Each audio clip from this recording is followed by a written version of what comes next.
नमस्कार बंधुगण, कहानी दुनिया को आपण मानक स्वागत। आजिर कहानीर ना सत्य रक्षा। प्राचीन कालर कथा। पाटलिपुत्र रे जड़े धनी ब्राह्मण थिले।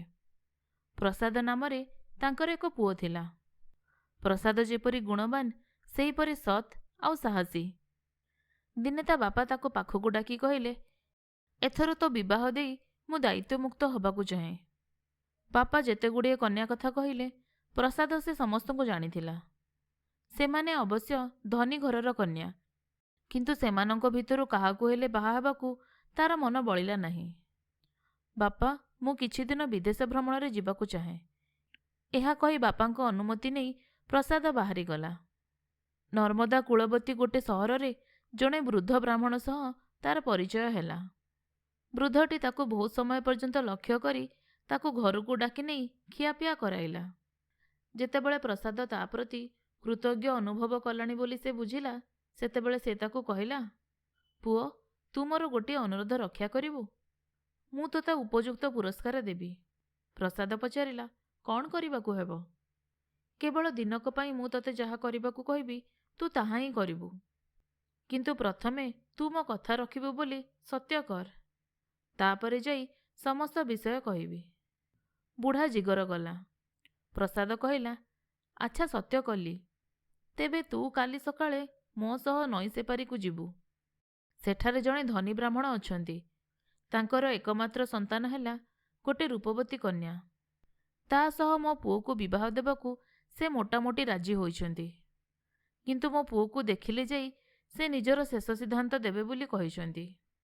असुविधा हैला, तू देखिबाकू जेतिकी भलो मो पुओ सेतिकी खराब, से बोका मध्य। तते मु मो पुओ बोली कहिबी, विवाह होई जिबा परे आसिला बेले तू बाट भांगी चली जीवु।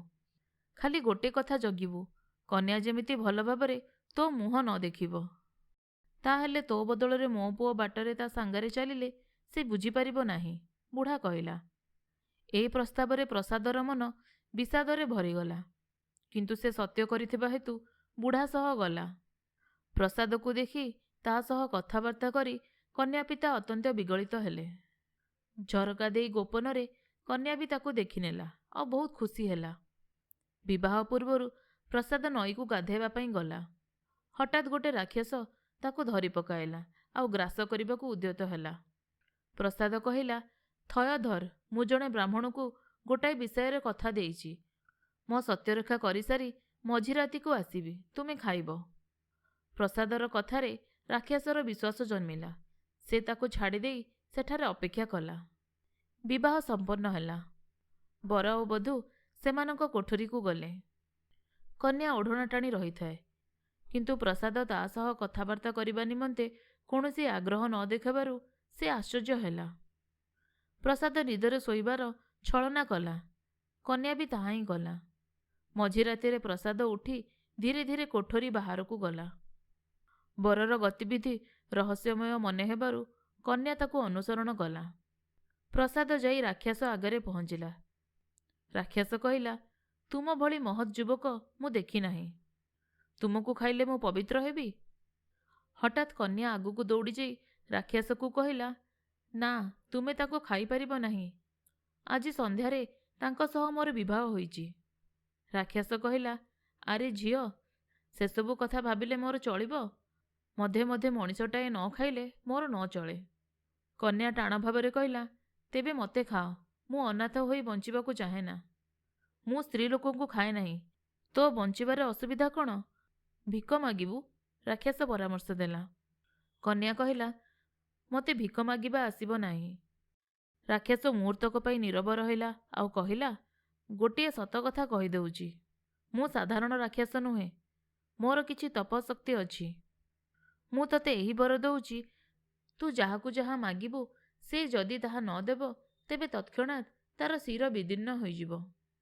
गोटे दुईटा स्थान रे एमिति हेले लोके तते भिक्षा देबाकू बाट पाइबे नाही।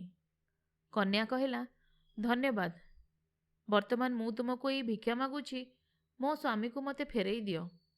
राक्षस चमुकी उठी तापरे हसी कहिला, साबास झियो, तू बहुत बुद्धिमती। हेला, दुहे जाओ। प्रसाद कन्यार साहस और शक्ति देखी मुग्ध हैला। दुहें घर को फेरिले। କିନ୍ତୁ ପ୍ରସାଦ ତଥାପି ଭଲ କରି କନ୍ୟା ସହ ପଦେ କଥା କହିପାରିଲା ନାହିଁ। ଯାହା ପ୍ରତି ସେ ପ୍ରତାରଣା କରୁଛି ତାକୁ କହିବ କ'ଣ? ସକାଳେ ପ୍ରସାଦ ଓ କନ୍ୟାକୁ ଧରି ବୁଢ଼ା ଘର ଅଭିମୁଖେ ଯାତ୍ରା ଆରମ୍ଭ କଲା। ନଈ କୂଳରେ ତା ପୁଅ ବରବେଶ ପକାଇ ଅପେକ୍ଷା କରିଥାଏ। ବୁଢ଼ା ପୂର୍ବରୁ 2ଟି ଡଙ୍ଗାର ବ୍ୟବସ୍ଥା କରି ରଖିଥାଏ। କନ୍ୟା ସହ ଡଙ୍ଗାରେ ବୁଢ଼ା ଓ ତା ପୁଅ ବସିଲେ। କେବଳ ପ୍ରସାଦ ଅନ୍ୟ ଡଙ୍ଗାରେ ବସିଲା। ବୁଢ଼ା ଚିରଦିନ ପାଇଁ ପ୍ରସାଦକୁ ନୀରବ କରିଦେବା ନିମନ୍ତେ ତା ଡଙ୍ଗାର ନାଉରୀମାନଙ୍କ ସହ ଗୋଟେ ବ୍ୟବସ୍ଥା କରିଥାଏ। ମଝି ନଈରେ ପ୍ରବଳ ସ୍ରୋତରେ ସେମାନେ ଡଙ୍ଗାଟିକୁ ବୁଡ଼ାଇ ଦେଲେ।